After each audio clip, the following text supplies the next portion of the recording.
Hello students, welcome to CRP academy. CRP একাডেমিতে তোমাদের সকলকে স্বাগত এবং প্রত্যেককে গুড মর্নিং। তো আমরা আপকামিং ওয়েস্ট বেঙ্গল পুলিশ এবং কলকাতা পুলিশ কনস্টেবল সাথে West Bengal police sub inspector পরীক্ষাকে লক্ষ্য করে প্রত্যেকদিন সকাল 7টা থেকে 40টি করে হুবহু কমনযোগ্য প্রশ্নোত্তর প্র্যাকটিস করছি জিকে অভিযান সিরিজের মাধ্যমে।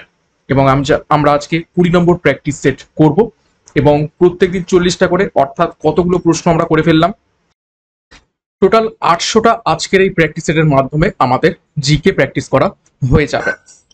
তো সিআরপি একাডেমির তত্ত্বাবধানে আমরা পুলিশ পরীক্ষার সেরা প্রস্তুতি নিচ্ছি। সিআরপি একাডেমিতে নতুন হয়ে থাকলে চ্যানেলটিকে সাবস্ক্রাইব করবে, পাশের বেল আইকনটা প্রেস করে রাখবে এবং টেলিগ্রামে যুক্ত হয়ে যাবে। তো যাই হোক, গত ক্লাসে দুখানা হোমওয়ার্ক ছিল, সেই হোমওয়ার্কের উত্তর দুটো প্রথমে আমরা দেখব, তারপর আজকে ক্লাসের যে গুরুত্বপূর্ণ 40টি প্রশ্নোত্তর রয়েছে সেগুলো এক এক করে দেখব। প্রথম প্রশ্ন ছিল, পল্লী কবি নামে কে পরিচিত? তো প্রত্যেকেই সঠিক উত্তর করেছিলে, সঠিক উত্তর হয়ে যাবে অপশন এ, জসিম উদ্দিন। দ্বিতীয় যে হোমওয়ার্কের প্রশ্ন ছিল, এশিয়ার দীর্ঘতম নদী নিচের কোনটি? তো এটারও সঠিক উত্তর প্রত্যেকে করেছিলে, সঠিক উত্তর হয়ে যাবে অপশন বি, ইয়াংসিকিয়াং। তো এই ছিল গত ক্লাসের দুখানা হোমওয়ার্ক। আজকে ক্লাসেও দুটো হোমওয়ার্ক রয়েছে ক্লাসের শেষে, সেগুলো দেখে নেব। তার আগে আজকে ক্লাসে কি কি গুরুত্বপূর্ণ 40টি প্রশ্নোত্তর রয়েছে সেগুলো এক এক করে দেখে নেওয়া যাক। দেখো, প্রথম প্রশ্ন, বিশ্ব ওজন দিবস পালন করা হয় নিচের কোন তারিখে? প্রত্যেকটা প্রশ্ন চলাকালীন চেষ্টা করবে নিজেরাই সঠিক উত্তরগুলো কমেন্ট বক্সে কমেন্ট করার, কেননা প্র্যাকটিসটা হয়ে যাবে নিজেরাই চেষ্টা করলে। তো সঠিক উত্তর হয়ে যাবে অপশন এ, 16ই সেপ্টেম্বর বিশ্ব ওজন দিবস পালন করা হয়। ডিটেলস দেখবো। দেখো দেখো 1995 সাল থেকে প্রতি বছর 16ই সেপ্টেম্বর বিশ্ব ওজন দিবস পালন করা হয়। এই দিনটি ওজোন স্তরের ক্ষয়কারী পদার্থের উপর মন্ট্রিল প্রোটোকল স্বাক্ষরের কথা মনে করিয়ে দেয়। অর্থাৎ মন্ট্রিল প্রোটোকল হয়েছিল এই 16ই সেপ্টেম্বর, এবং সেই জন্য 16ই সেপ্টেম্বর দিনটিকেই বিশ্ব ওজোন দিবস পালন করা হয়। এবং মন্ট্রিল প্রোটোকলে কি করা হয়? ওজোন স্তরের ক্ষয়কারী পদার্থের উপর নিয়ন্ত্রণ আনা হয়। মন্ট্রিল প্রোটোকলের লক্ষ্য ছিল ওজোন ক্ষয়কারী পদার্থের ব্যবহার বাদ দিয়ে পৃথিবীর ওজোন স্তরকে রক্ষা করা। দেখো, ক্লোরোফ্লুরোকার্বন, অর্থাৎ যেটাকে আমরা শর্টে বলে থাকি সিএফসি। তো সিএফসির ফুল ফর্ম পরীক্ষাতে এসে থাকে, সেটা হচ্ছে কি ক্লোরোফ্লুরোকার্বন। প্রধান পদার্থ যা ওজোন স্তরকে হ্রাস করে, অর্থাৎ ওজোন স্তরকে ক্ষয় করে কে ক্লোরোফ্লুরোকার্বন। ওজোন স্তরের পুরুত্ব ডপসন ইউনিটে পরিমাপ করা হয়। এটাও খুবই গুরুত্বপূর্ণ, পরীক্ষায় প্রশ্ন আসে যে ওজোন স্তরের যে পুরুত্ব বা ওজোন কতটা রয়েছে সেটা কোন ইউনিটে মাপা হয়ে থাকে, সেটা হচ্ছে ডপসন ইউনিটে মাপা হয়। এবং ওজোন স্তরের বা ওজোন যে গ্যাস রয়েছে তার সাংকেতিক চিহ্ন কি, সেটা হচ্ছে O3। ওজোন স্তরটি বেশিরভাগ স্ট্র্যাটোস্ফিয়ারে এবং আংশিকভাবে ট্রপোস্ফিয়ারে থেকে থাকে। পরীক্ষায় প্রশ্ন আসে যে ওজোন স্তর কোন বায়ুমণ্ডলের স্তরে রয়েছে? তো সঠিক উত্তর হবে ম্যাক্সিমামটা রয়েছে কি স্ট্র্যাটোস্ফিয়ারে। নেক্সট 2 নম্বর প্রশ্ন দেখো, 20th maritime state development council অর্থাৎ এমএসডিসির মিটিং অনুষ্ঠিত হলো নিচের কোন শহরে, কোন রাজ্যে?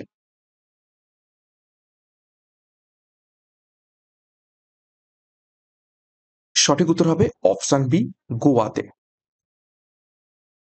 3 নম্বর প্রশ্ন দেখো, ইন্ডাস এক্স সামিটের তৃতীয় সংস্করণটি নিচের কোথায় অনুষ্ঠিত হয়েছে?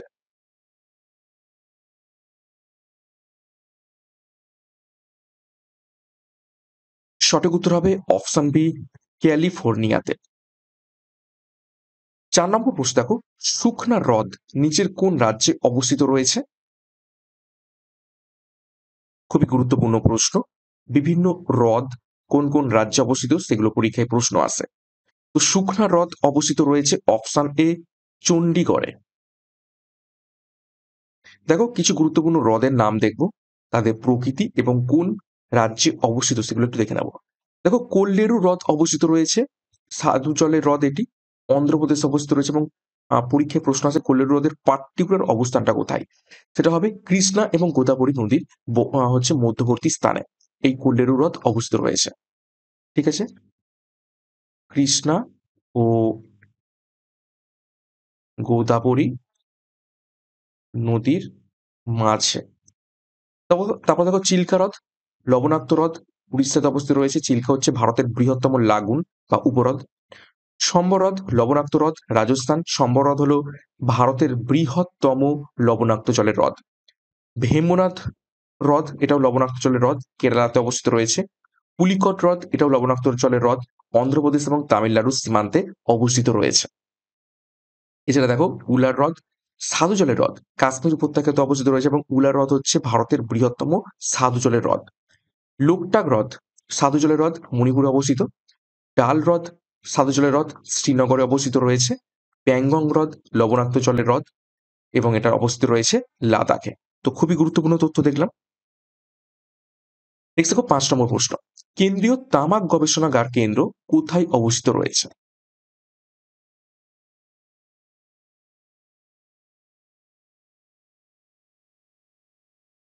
তো 5 নম্বর প্রশ্নের সঠিক উত্তর হয়ে যাবে অপশনে রাজামুন্দ্রিতে।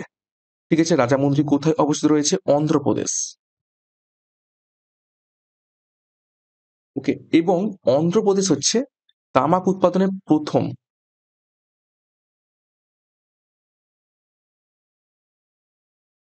ভারতবর্ষের মধ্যে প্রথম রাজ্য তামাক উৎপাদনের, যে কারণে অন্ধ্রপ্রদেশেরই রাজামুন্দ্রিতে তামাক গবেষণা কেন্দ্র অবস্থিত রয়েছে। দেখো বিভিন্ন গবেষণাগার এবং তাদের অবস্থান আমরা একটু দেখে নেব। ভারতীয় কৃষি গবেষণাগার অবস্থিত রয়েছে নতুন দিল্লিতে। কেন্দ্রীয় ধান গবেষণাগার অবস্থিত রয়েছে উড়িষ্যার কটকে, স্টার মার্ক করবে। কেন্দ্রীয় আলু গবেষণাগার অবস্থিত রয়েছে সিমলাতে। কেন্দ্রীয় আখ গবেষণাগার অবস্থিত রয়েছে কোয়েম্বাটুরে। কেন্দ্রীয় সড়ক গবেষণাগার অবস্থিত রয়েছে নিউ দিল্লিতে। জাতীয় চিনি গবেষণাগার অবস্থিত রয়েছে কানপুরে। ভারতীয় লাক্ষা গবেষণাগার অবস্থিত রয়েছে কোথায়? রাঁচিতে। নেক্সট একটি গুরুত্বপূর্ণ ঘোষণা, আপকামিং ওয়েস্ট বেঙ্গল পুলিশ এবং কলকাতা পুলিশ পরীক্ষাকে লক্ষ্য করে প্র্যাকটিস ব্যাচ লঞ্চ করা হয়েছে খুবই স্বল্প মূল্যে পাবে। 100টি প্র্যাকটিস সেট এবং 5000 প্রশ্ন উত্তর রয়েছে, সাথে ডাব্লিউবিপি পরীক্ষার প্রিভিয়াস ইয়ার্স 10 ইয়ার্স পেয়ে যাবে। বিস্তারিত ডেসক্রিপশন বক্সে রয়েছে। এছাড়া যোগাযোগ করো 9647553612 নাম্বারে পরীক্ষার সেরা প্রস্তুতি নেওয়ার জন্য। এখনই যুক্ত হয়ে যাও। নেক্সট দেখো 6 নম্বর প্রশ্ন, হাইড্রার গমনাঙ্গের নাম কি? বিভিন্ন প্রাণীর গমনাঙ্গের নাম পরীক্ষায় এসে থাকে, খুবই গুরুত্বপূর্ণ টপিক। তো হাইড্রার গমনাঙ্গের নাম সঠিক উত্তর হবে অপশন সি কোর্সিকা। দেখো বিভিন্ন প্রাণীর নাম দেখব, গমন পদ্ধতি দেখব এবং গমন অঙ্গ দেখে নেব। অ্যামিবা এবং অ্যান্টামিবা এই দুটি প্রাণীর গমন পদ্ধতি অ্যামিবয়েড এবং ক্ষণপদ হচ্ছে গমন অঙ্গ। ইউগ্লিনা, ট্রাইপ্যানোসোমা এবং নকটিউলিকা এই তিনটি প্রাণীর গমন পদ্ধতি ফ্লাজেলীয় গতি এবং গমনাঙ্গ ফ্লাজেলা। তারপর দেখো প্যারামেসিয়াম, ভটিসেলা এবং পালিনা এই তিনটি প্রাণীর গমন পদ্ধতি সিলিয়ারি গমন পদ্ধতি এবং গমন অঙ্গ সিলিয়া। তারপর দেখো হাইড্রার হচ্ছে গমন পদ্ধতি লুপিং এবং সামারসল্টিং দুটো নামেই বলা হয়ে থাকে এবং গমন অঙ্গ কি? কর্সিকা। শামুক এবং ঝিনুকের গমন পদ্ধতি হচ্ছে স্লিপিং এবং গমন অঙ্গ মাংসলপদ। তারা মাছের যে গমন পদ্ধতি সেটা হলো লুপিং এবং গমন অঙ্গ হলো টিউব ফিট। খুবই খুবই গুরুত্বপূর্ণ আমরা তথ্য এখান থেকে দেখলাম। নেক্সট দেখো 7 নম্বর প্রশ্ন, গোদ রোগটার জন্য দায়ী নিচের কোন জীবাণু?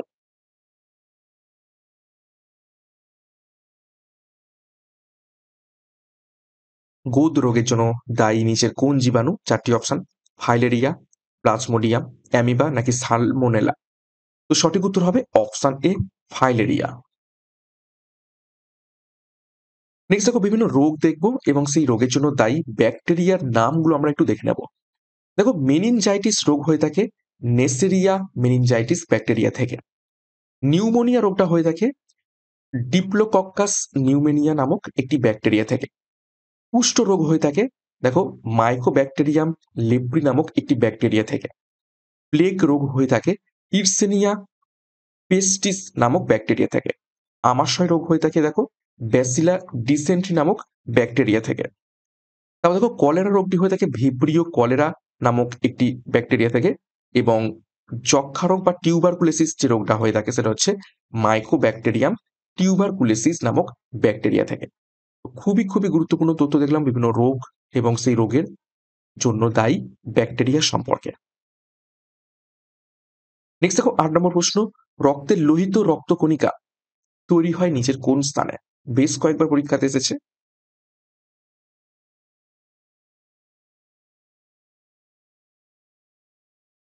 সঠিক উত্তর হবে অপশন সি, লোহিত অস্থি মজ্জাতে রক্তের লোহিত রক্তকণিকা তৈরি হয়ে থাকে। দেখো, আরবিসি অর্থাৎ রেড ব্লাড সেলের ভূমিকা হলো ফুসফুস যে কার্বন ডাই অক্সাইড নিয়ে আসে এবং অপসারণ করে, তার বিনিময়ে শরীরের কলাতে অক্সিজেন বহন করা, অর্থাৎ মূলত অক্সিজেনকে বহন করে থাকে রেড ব্লাড সেল।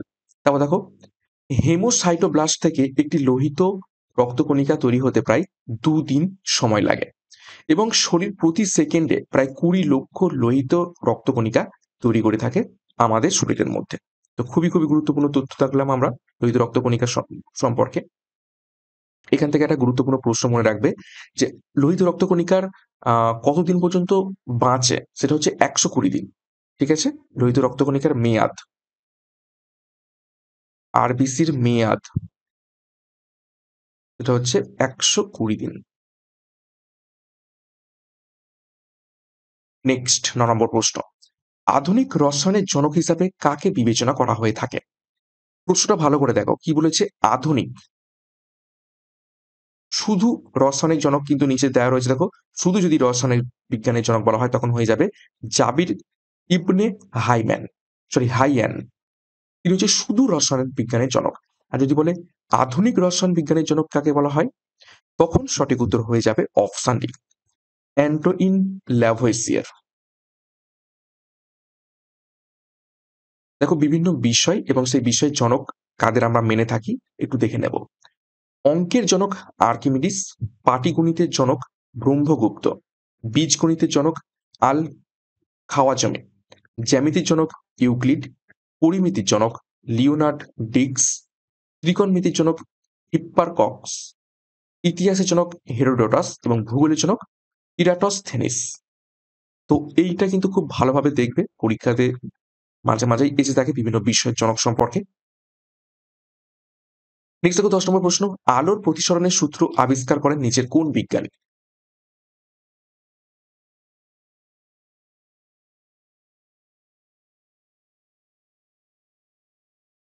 তো সঠিক উত্তর হয়ে যাবে অপশন বি, স্নেল। দেখো, বিভিন্ন বৈজ্ঞানিক সূত্র এবং তাদের আবিষ্কর্তার নাম দেখে নেব। মহাকর্ষ সূত্র আবিষ্কার করেন স্যার আইজ্যাক নিউটন, শক্তির নিত্যতা সূত্র আবিষ্কার করেন জুল প্রেস বার, আলোর প্রতিসরণের সূত্র আবিষ্কার করেন স্নেল, কাস্কেট তত্ত্ব দেন ডাব্লিউ হেইটলার এবং হোমি জাহাঙ্গীর ভাবা, তাপীয় আয়ন তত্ত্বের যে সূত্র সেটি দেন মেঘনাথ সাহা, পদার্থের স্থিতিস্থাপকতার সূত্রও দেন হুক। তারপর দেখো, তাপগতিবিদ্যার সূত্র আবিষ্কার করেন ক্লাসিয়াম এবং তড়িৎ চুম্বকত্বের সূত্র আমাদের প্রদান করেন মাইকেল ফ্যারাডে। নেক্সট আরো একটি গুরুত্বপূর্ণ ঘোষণা, ডাব্লিউবিপি এবং কেপি কনস্টেবল সামনে রয়েছে, তো ফুল ব্যাচ কোর্স স্পেশাল 70 দিনের চ্যালেঞ্জ কোর্স লঞ্চ করা হয়েছে। এখানে জেনারেল নলেজ, ইংরেজি, গণিত এবং রিজনিং এর প্রত্যেকটা বিষয়ের প্রত্যেকটা অধ্যায় ধরে ধরে ডেসক্রিপটিভ প্যাটার্নের থিওরির মাধ্যমে ভিডিও ক্লাস এবং মক টেস্ট পাবে, সাথে current affairs up to date. তো যোগাযোগ করো 9647555361 নাম্বারে পরীক্ষার সেরা প্রস্তুতি নেওয়ার জন্য। বিস্তারিত ডিসক্রিপশন বক্সে পেয়ে যাবে। নেক্সট দেখো 11 নম্বর প্রশ্ন, প্রতি 100 ml রক্তে শর্করার স্বাভাবিক পরিমাণ নিচের কত?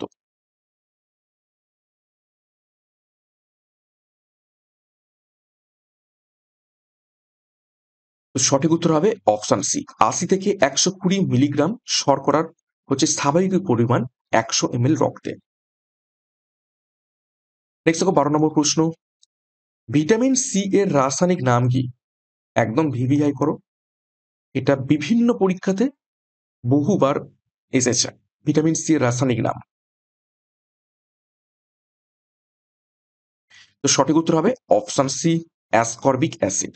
এটা হবে ভিটামিন সি এর রাসায়নিক নাম। দেখো, বিভিন্ন ভিটামিন সমূহ এবং তাদের যে সমস্ত রাসায়নিক নাম রয়েছে একটু তথ্য দেখে নিই। ভিটামিন এর রাসায়নিক নাম রেটিনল, ভিটামিন বি1 এর রাসায়নিক নাম থিয়ামিন, ভিটামিন বি2 তার রাসায়নিক নাম রাইবোফ্লাভিন, ভিটামিন বি3 রাসায়নিক নাম নিয়াসিন, ভিটামিন বি5 এর রাসায়নিক নাম প্যান্টোথেনিক অ্যাসিড, ভিটামিন বি6 এর রাসায়নিক নাম পাইরিডক্সিন। এছাড়া দেখো ভিটামিন বি7 বা ভিটামিন এইচ, এটা রাসায়নিক নাম হচ্ছে বায়োটিন। ভিটামিন বি9 এর রাসায়নিক নাম ফলিক অ্যাসিড এবং ভিটামিন বি12 এর রাসায়নিক নাম সায়ানোকোবালামিন। ওকে, গুরুত্বপূর্ণ তথ্য।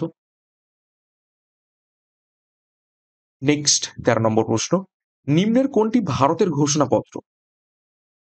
বিভিন্ন দেশের কিছু ঘোষণাপত্র হয় এবং সেই ঘোষণাপত্র বিভিন্ন নামে পরিচিত রয়েছে। তো ভারতের ঘোষণাপত্র কি নামে পরিচিত? সঠিক উত্তর হবে অপশন বি, হোয়াইট পেপার। 14 নম্বর প্রশ্ন, রক্তকরবী নিচের কোন সাহিত্যিকের লেখা?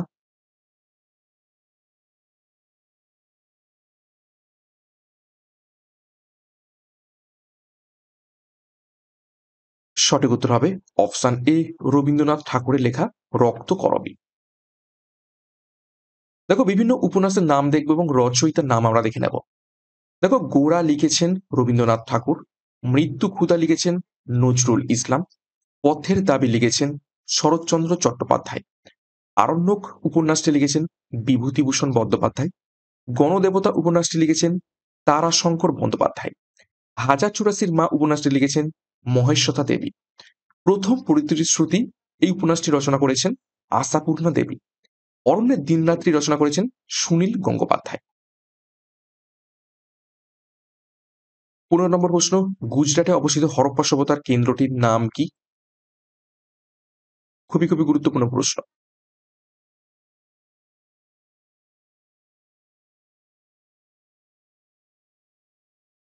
তো গুজরাটে অবস্থিত হরপ্পা সভ্যতার কেন্দ্রটির নাম হয়ে যাবে অপশন এ, লোথাল।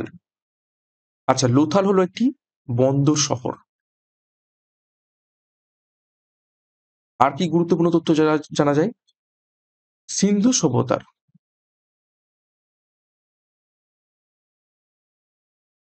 প্রথম ধান চাষের নিদর্শন পাওয়া যায় কোথায়? এই লোথাল থেকে। ওকে, আর কি এখান থেকে লোথাল থেকে জানা যায়? লোথালের একটি নাম ছিল, সেটা হচ্ছে সিন্ধু সভ্যতার ম্যানচেস্টার।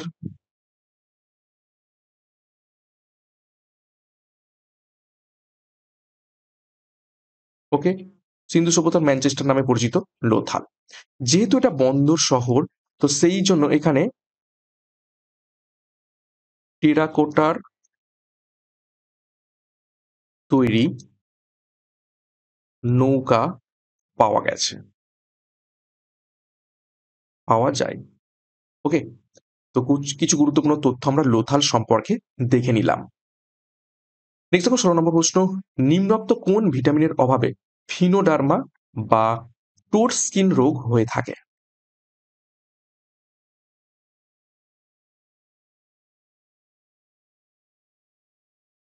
তো 16 নম্বর প্রশ্নের সঠিক উত্তর হবে অপশন বি, ভিটামিন এর অভাবে ফিনোডার্মা বা টোট স্কিন রোগটি হয়ে থাকে।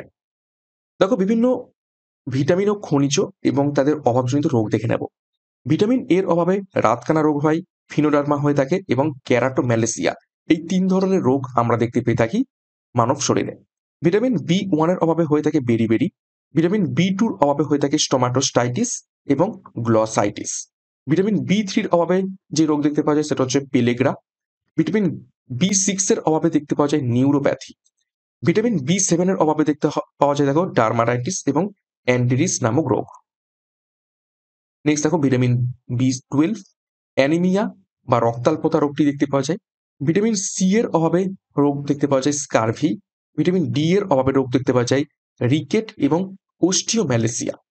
ভিটামিন ই এর অভাবে রোগ যে দেখতে পাওয়া যায় সেটা হচ্ছে বন্ধ্যাত্ব, এবং ভিটামিন কে এর অভাবে দেখা যায় রক্তক্ষরণ। তো খুবই খুবই গুরুত্বপূর্ণ তথ্য। নেক্সট 17 নম্বর প্রশ্ন, কোন পদ্ধতিতে কোনো বায়ুশূন্য বাল্বের ফিলামেন্ট থেকে কাঁচ অবধি তাপ পৌঁছায়?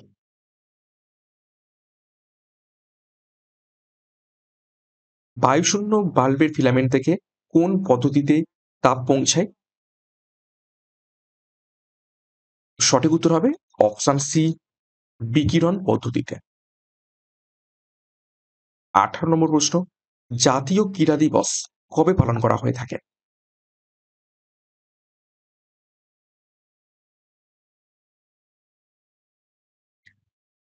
সঠিক উত্তর হবে অপশন সি।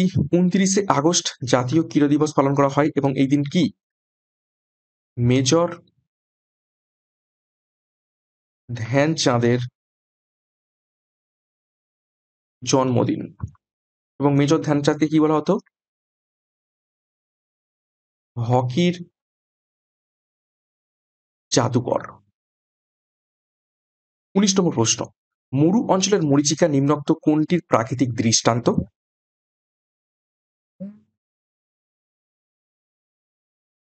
তো সঠিক উত্তর হবে অপশন সি, অভ্যন্তরীণ পূর্ণ প্রতিফলন। অভ্যন্তরীণ পূর্ণ প্রতিফলনের জন্য মরু অঞ্চলের মরীচিকা সৃষ্টি হয়ে থাকে। 20 নম্বর প্রশ্ন দেখো, রোভার্স কাপ কোন খেলার সাথে যুক্ত রয়েছে?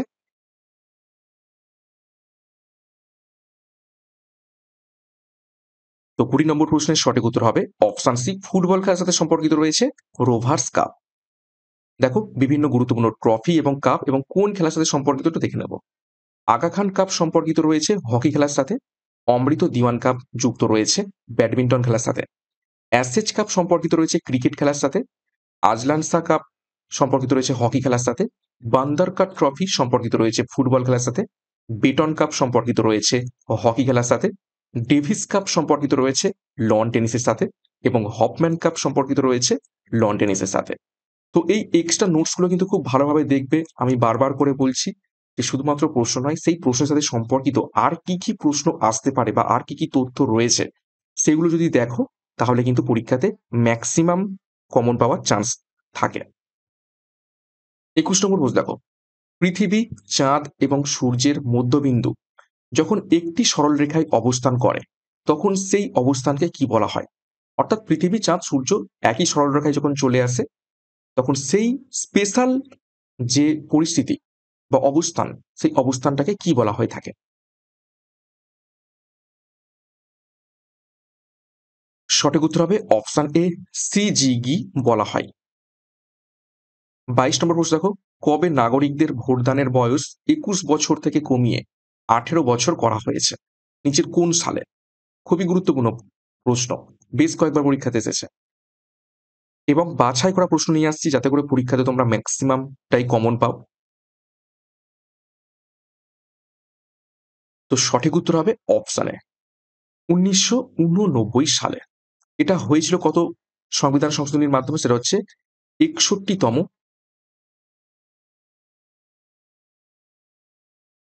সংবিধান সংশোধনী। অ্যাকচুয়ালি হয়েছিল 1988 কিন্তু কার্যকরী হয় 1989 সালে। দেখো কিছু গুরুত্বপূর্ণ সংবিধান সংশোধনী যেগুলো খুবই গুরুত্বপূর্ণ পরীক্ষাতে আসে সেগুলো একটু দেখে নেবো। দেখো 36তম সংবিধান সংশোধনী 1975 সালে হয় এটি। এখানে কি করা হয়? সিকিমকে ভারতের পূর্ণ রাজ্যের মর্যাদা দেওয়া হয়।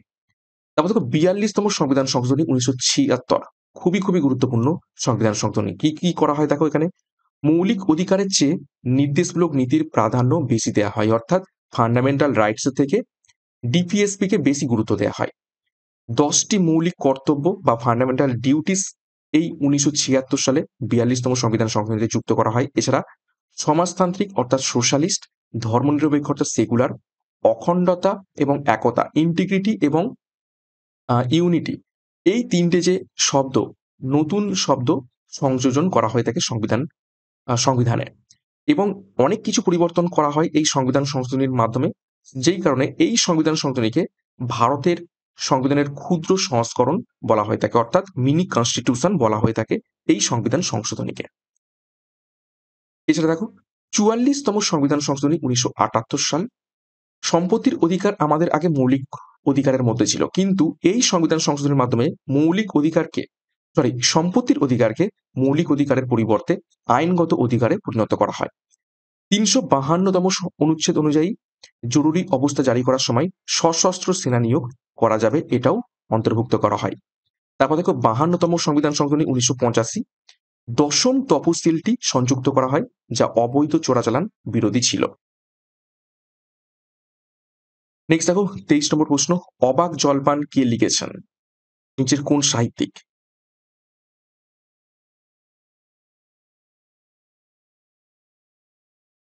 তো সঠিক উত্তর হবে অপশন সি, সুকুমার রায় লিখেছেন অবাক জলপান। নেক্সট 24 নম্বর প্রশ্ন, আধুনিক অলিম্পিক গেমসের সূচনা হয় নিচের কোন সালে এবং কোথায়?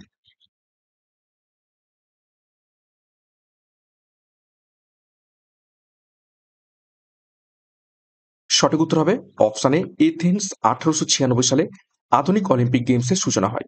তো অলিম্পিক গেমস সম্পর্কে ডিটেলস দেখবো। দেখো, প্রাচীন অলিম্পিক গেমসের সূচনা হয়েছিল 776 খ্রিস্টপূর্বাব্দে। প্রাচীন গ্রিসে দেবতা জিউসের আবাসস্থল অলিম্পিয়ায় ধর্মীয় রীতি রেওয়াজের সাথে অলিম্পিক গেমস অনুষ্ঠিত হতো। প্রাচীন উপকথা অনুযায়ী গ্রিক দেবতা জিউসের পুত্র হারকুইলিস এই অলিম্পিক নামকরণ করেন। পিয়ের দা কুবেরতা 23 জুন 1894 সালে আন্তর্জাতিক অলিম্পিক কমিটি বা আইওসি প্রতিষ্ঠা করেন। আন্তর্জাতিক অলিম্পিক কমিটির তত্ত্বাবধানে প্রথম আধুনিক অলিম্পিক গেমস অনুষ্ঠিত হয় 1896 সালে এথেন্সের প্যানাথেনেইক স্টেডিয়ামে। তো এই তথ্যগুলো কিন্তু কিন্তু খুবই খুবই গুরুত্বপূর্ণ। প্রথম কবে হয় সেটা হচ্ছে 786 খ্রিস্টপূর্বাব্দে। কে করে অলিম্পিক কমিটি সেটা হচ্ছে 1894 সালে পিয়ার দে কুবার্তা, ঠিক আছে, এবং প্রথম কবে খেলা হয় 1896 সালে। এগুলো কিন্তু ইম্পর্টেন্ট। তারপর দেখো অলিম্পিক গেমসের মোটো বা উদ্দেশ্য হলো, দেখো, সিটিয়াস, অ্যালটিয়াস এবং ফর্টিয়াস, এটা হচ্ছে ল্যাটিনে বলা হয়েছে, যার আক্ষরিক অর্থ কি? সিটিয়াস মানে হচ্ছে ফাস্টার, অ্যালটিয়াস মানে হচ্ছে হাইয়ার এবং ফর্টিয়াস মানে হচ্ছে স্ট্রঙ্গার। অলিম্পিক গেমসের পতাকাতে 6টি বর্ণ দেখা যায়। ব্যাকগ্রাউন্ডে সাদা এবং সাদার উপরে 5টি রঙের নীল, হলুদ, কালো, সবুজ এবং লাল এই 5টা রিং দেখতে পাওয়া যায় এবং এই 5টি রিং 5টি মহাদেশকে রিপ্রেজেন্ট করে। দেখো, নীল রং রিপ্রেজেন্ট করে ইউরোপকে, হলুদ রং রিপ্রেজেন্ট করে এশিয়াকে, কালো রং রিপ্রেজেন্ট করে আফ্রিকাকে, সবুজ রং রিপ্রেজেন্ট করে আমেরিকাকে এবং লাল রং রিপ্রেজেন্ট করে ওসিয়ানিয়াকে।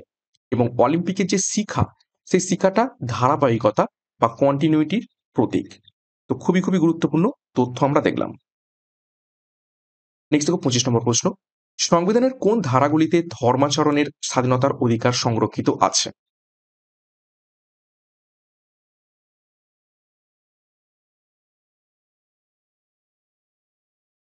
তো সঠিক উত্তর হবে অপশন বি। 25 থেকে 28 নম্বর ধারাতে ধর্মাচরণের স্বাধীনতার অধিকার বর্ণিত রয়েছে। দেখো, বর্তমানে ভারতীয় সংবিধানের মৌলিক অধিকারের সংখ্যা 6টি এবং সেই 6টি মৌলিক অধিকার কি কি একটু দেখে নিই।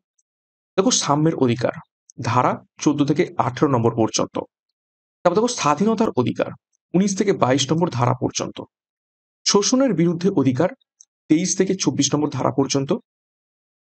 তারপর দেখো, ধর্মীয় স্বাধীনতার অধিকার 25 থেকে 28 নম্বর ধারা পর্যন্ত।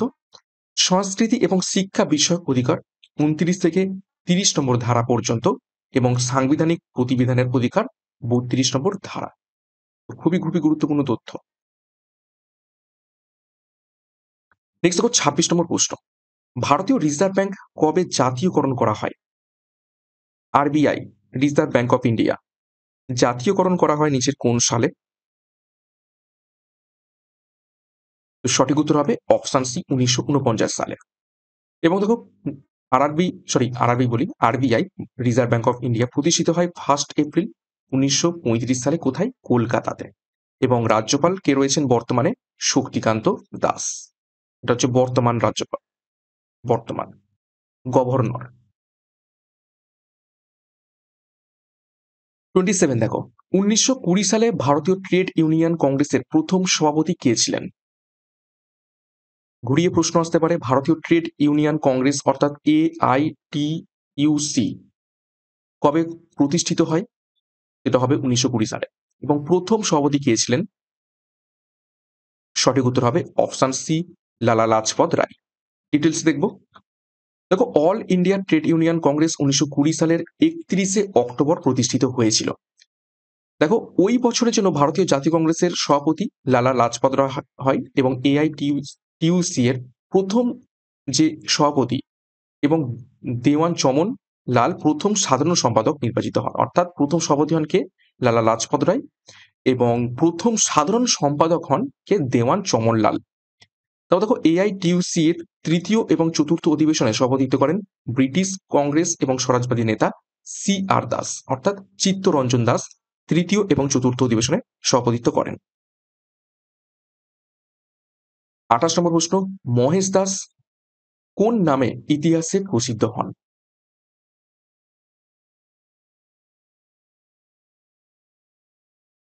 চারটি গুরুত্বপূর্ণ নাম রয়েছে। তো সঠিক উত্তর হবে অপশন সি বীরবল। আমরা যাকে বীরবল নামে জেনে থাকি বা পরিচিত সব থেকে বেশি বীরবল নামেই, তার আসল নাম কিন্তু মহেশ দাস। দেখো কিছু ঐতিহাসিক ব্যক্তিত্ব এবং তাদের আসল নাম আমরা দেখে নেব। তিতুমিরের আসল নাম মীর নিসার আলী। নূরজাহান, যিনি হচ্ছে জাহাঙ্গীরের স্ত্রী ছিলেন, তার আসল নাম মেহেরুন্নসা। শাহজাহান নামে যাকে আমরা বেশি জেনে থাকি, তার অ্যাকচুয়াল নাম কিন্তু খুররাম। সিকিন্দার লোদি যাকে আমরা জেনে থাকি, তার অ্যাকচুয়াল নাম বা আসল নাম নিজাম খাঁ। তাঁতিয়া তোপি নামে যাকে আমরা জেনে থাকি, তার আসল নাম রামচন্দ্র পাণ্ডুরঙ্গ। খুবই ইম্পর্টেন্ট, পরীক্ষা এসে থাকে। গিয়াসুদ্দিন বলবন, তার আসল নাম উলুগ খাঁ। এবং গিয়াসুদ্দিন তুগলক, তার আসল নাম গাজী মালিক। ২৯ নম্বর প্রশ্ন, ব্রিটিশ ভারতের প্রথম ভাইসরয় কে ছিলেন? খুবই খুবই ইম্পর্টেন্ট প্রশ্ন, এই ধরনের প্রশ্ন পরীক্ষাতে এসে থাকে। তো ব্রিটিশ ভারতের প্রথম ভাইসরয় ছিলেন অপশানে লর্ড ক্যানিং।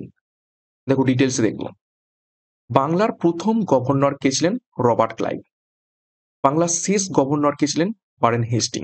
অর্থাৎ এই গভর্নর নামটাকে এবার পরিবর্তন করা হচ্ছে, করে কি হচ্ছে গভর্নর জেনারেল। তো ওয়ারেন হেস্টিং এর সময় গভর্নর কথাটা তুলে দেওয়া হচ্ছে এবং আবার নতুন নাম গভর্নর জেনারেল আনা হচ্ছে। তো ওয়ারেন হেস্টিং বাংলার শেষ গভর্নর, আবার বাংলার প্রথম গভর্নর জেনারেলকে ওয়ারেন হেস্টিং। অর্থাৎ যেই শেষ সেই আবার শুরু হবে পরের পদের। আবার দেখো পরবর্তীকালে বাংলার দেখো গভর্নর জেনারেল এই পদ থেকে তুলে দেওয়া হচ্ছে। তো সেই জন্য দেখো বাংলার শেষ গভর্নর জেনারেলকে লর্ড উইলিয়াম বেন্টিং। নতুন নামকরণ করা হচ্ছে এই পদটার, সেটা হচ্ছে কি বাংলা তুলে দেওয়া হচ্ছে ভারত। তো ভারতের প্রথম গভর্নর জেনারেল কে? লর্ড উইলিয়াম বেন্টিংই হবে। পরবর্তীকালে আবার ভারতের গভর্নর জেনারেল এই নামটাকে তুলে দেওয়া হচ্ছে, কি করা হচ্ছে ভারতের ভাইসরয়।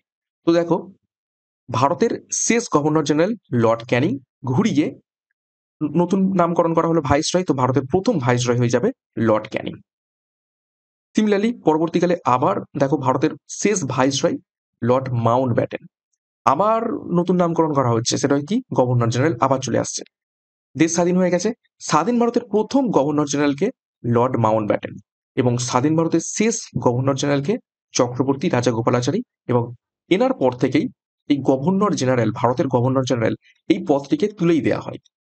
তো খুবই খুবই গুরুত্বপূর্ণ তথ্য।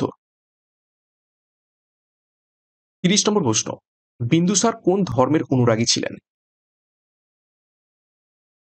বিন্দুসার মৌর্য বংশের দ্বিতীয় রাজা, চন্দ্রগুপ্ত মৌর্যের পুত্র ছিলেন বিন্দুসার এবং অশোকের বাবা ছিলেন বিন্দুসার।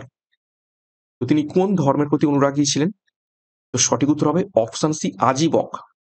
আজীবক ধর্মের প্রতি অনুরাগ ছিলেন, এবং যে কারণে তিনি আজীবক যে সম্প্রদায়ের যে সন্ন্যাসী ছিলেন তাদের বারবারা গুহা দান করে দিয়েছেন। বিহারের বিখ্যাত বারবারা গুহা আজীবক সম্প্রদায়ের সন্ন্যাসীদের দান করেছিলেন। ঠিক আছে, বিহারের বারবারা গুহা আজীবক সন্ন্যাসীদের দান করেন। ৩১ নম্বর প্রশ্ন, ভারতের রাষ্ট্রপতি হতে গেলে তার সর্বনিম্ন বয়স কত হওয়া প্রয়োজন?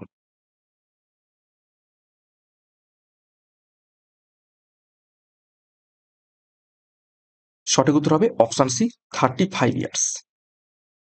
৩২ নম্বর প্রশ্ন দেখো, শিবাজী প্রথম কোন দুর্গ জয় করেন?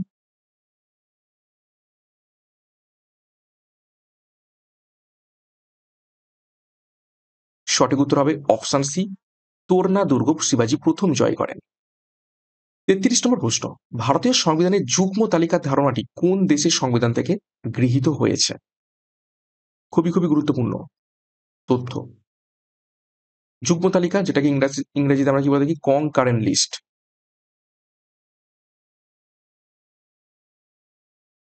সঠিক উত্তর হবে অপশনটি অস্ট্রেলিয়া থেকে নিয়ে আসা হয়েছে।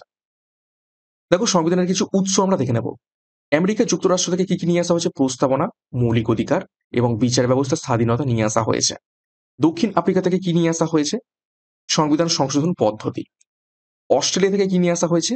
যুগ্ম তালিকা, প্রস্তাবনা এবং যৌথ অধিবেশন। আচ্ছা, এখানে একটু ভুল রয়েছে, প্রস্তাবনা হবে না, কি হবে? প্রস্তাবনার ভাষা। প্রস্তাবনার ভাষা ল্যাঙ্গুয়েজ অফ প্রিয়াম্বেল নিয়ে আসা হয়েছে অস্ট্রেলিয়া থেকে। প্রস্তাবনা নিয়ে আসা হয়েছে কোথায়? আমেরিকা যুক্তরাষ্ট্র থেকে। জার্মানি থেকে নিয়ে আসা হয়েছে জরুরি অবস্থা এবং কানাডা থেকে নিয়ে আসা হয়েছে যুক্তরাষ্ট্রীয় ব্যবস্থা। এছাড়া দেখো, সোভিয়েত রাশিয়া থেকে নিয়ে আসা হয়েছে মৌলিক কর্তব্য, পঞ্চবার্ষিকী পরিকল্পনা এবং ন্যায় বিচার। আয়ারল্যান্ড থেকে নিয়ে আসা হয়েছে রাজ্যসভায় রাষ্ট্রপতি দ্বারা মনোনীত সদস্য সংখ্যা, রাষ্ট্রপতি নির্বাচন পদ্ধতি এবং রাষ্ট্র পরিচালনার নির্দেশাত্মকমূলক নীতি অর্থাৎ ডিপিএসপি। খুবই গুরুত্বপূর্ণ, যেটা নিয়ে আসা হয়েছে আয়ারল্যান্ড থেকে। খুবই ইম্পর্টেন্ট তথ্য সংবিধানের উৎস সম্পর্কে। 34 নম্বর প্রশ্ন দেখো, গৌতম বুদ্ধ কোথায় নির্বাণ লাভ করেছিলেন?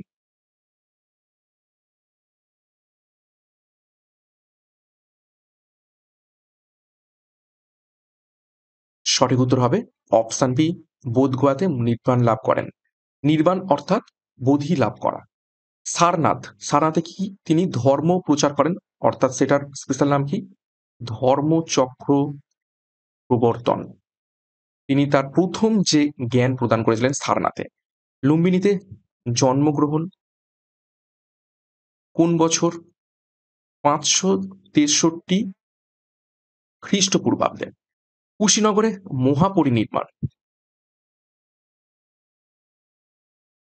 মহাপরিনির্বাণ অর্থাৎ মারা যান কত সালে? 483 খ্রিস্টপূর্বাব্দে। তো খুবই গুরুত্বপূর্ণ তথ্য ভগবান গৌতম বুদ্ধ সম্পর্কে। 35, গণপরিষদ কবে আমাদের জাতীয় পতাকা গ্রহণ করেন?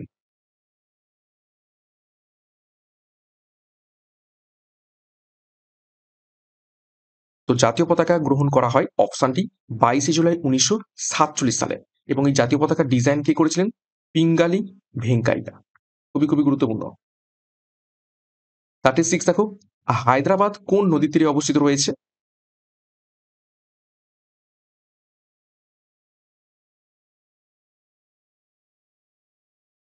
তো সঠিক উত্তর হবে অপশন ডি, মুসি।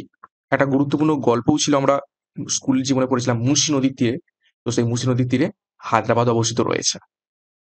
দেখো, বিভিন্ন শহরের নাম দেখবো এবং যে নদীর তীরে অবস্থিত সেই শহর সেগুলো দেখবো। আহমেদাবাদ অবস্থিত রয়েছে সবরমতী নদীর তীরে, শ্রীনগর অবস্থিত রয়েছে ঝিলাম নদীর তীরে, হায়দ্রাবাদ অবস্থিত রয়েছে মুসি নদীর তীরে, মাদুরাই অবস্থিত রয়েছে ভাইগাই নদীর তীরে, জামশেদপুর অবস্থিত রয়েছে সুবর্ণরেখা নদীর তীরে, নাসিক অবস্থিত রয়েছে গোদাবরী নদীর তীরে। এছাড়া কটক অবস্থিত রয়েছে মহানদীর তীরে, সম্বলপুর অবস্থিত রয়েছে মহানদীর তীরে, ডিব্রুগড় অবস্থিত রয়েছে ব্রহ্মপুত্র নদীর তীরে। 37, ইস্ট্রোজেন নামক হরমোনটি কোথা থেকে নিঃসৃত হয়?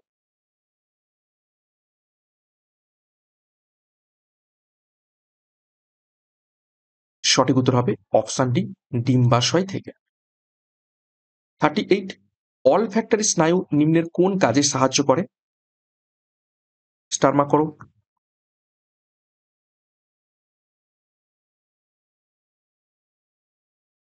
তো সঠিক উত্তর হবে অপশন সি, ঘ্রাণ অর্থাৎ গন্ধ নিতে অলফ্যাক্টরি স্নায়ু আমাদের সাহায্য করে থাকে।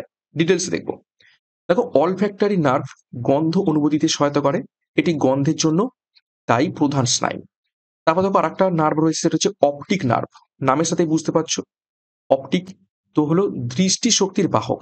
এটি চোখ থেকে মস্তিষ্কে চাক্ষুষ তথ্য প্রেরণ করা, অর্থাৎ আমরা কি দেখছি সেটা হচ্ছে এই অপটিক নার্ভের মাধ্যমে আমাদের মস্তিষ্কে যায়। তারপর দেখো, ট্রক্লিয়ার নার্ভ, সেটা হচ্ছে কি চোখের নাড়াচড়াতে সাহায্য করে থাকে, অর্থাৎ আমরা চোখকে যে ঘোরাফেরা করছি এটা সাহায্য করে থাকে। তারপর দেখো, গ্লসোফ্যারেঞ্জিয়াল নার্ভ, যেটা হচ্ছে মৌখিক সংবেদন এবং স্বাদ অনুভূতিতে উদ্দীপিত করা, অর্থাৎ আমরা যে স্বাদ গ্রহণ করছি এর জন্য যে নার্ভ দায়ী সেটা হচ্ছে গ্লসোফ্যারেঞ্জিয়াল নার্ভ। 39, 1876 খ্রিস্টাব্দে ভারত সভা কে গঠন করেন? খুবই গুরুত্বপূর্ণ প্রশ্ন।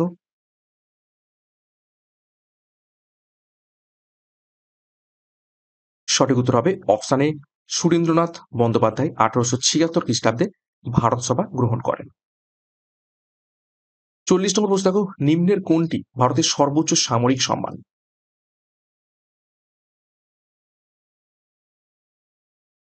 তো সর্বোচ্চ সামরিক সম্মান অপশন সি, পরমবীর চক্র। ডিটেলস দেখবো। দেখো, পরমবীর চক্র কখন দেওয়া হয়? দেখো, পরমবীর চক্র ভারতের সর্বোচ্চ সামরিক অলঙ্করণ যা যুদ্ধের সময় বীরত্বের বিশিষ্ট কাজ প্রদর্শনের জন্য পুরস্কৃত হয়। তারপর দেখো অশোক চক্র। অশোক চক্র কেন দেওয়া হয়?